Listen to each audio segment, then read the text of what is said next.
Во идни на 2/3 од земјоделските инвестиции ки ги покрива државата.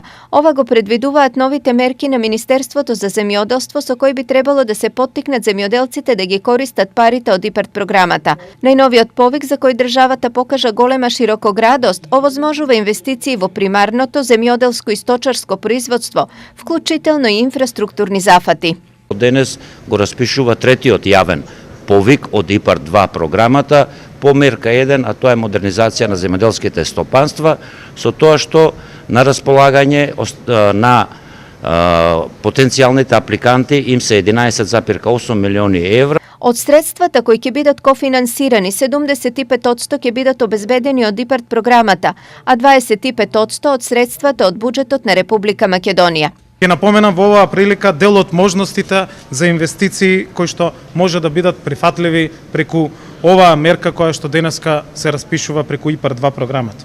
Тоа се инвестиции во изградба или реконструкција на објекти за одгледување добиточна храна, складишта за храна, станици за репродукција, оранжерии или оранжерии и расадници, складишни капацитети, силоси за разни намени од сточарското и растително производство, магазини за биомаса. Користењето на средствата од ИПАРД за Македонија ќе обезбеди достигнување на стандардите на Европската Унија кои се однесуваат на квалитет и безбедност на храна, јавно здравје, заштита на животната средина, заштита при работа, здравје и заштита на растенијата и на животните.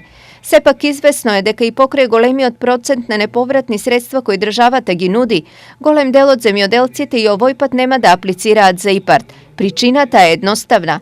Немаат почетен капитал да ја покријат инвестицијата, за после да можат да чекаат на поврат на средства од државата.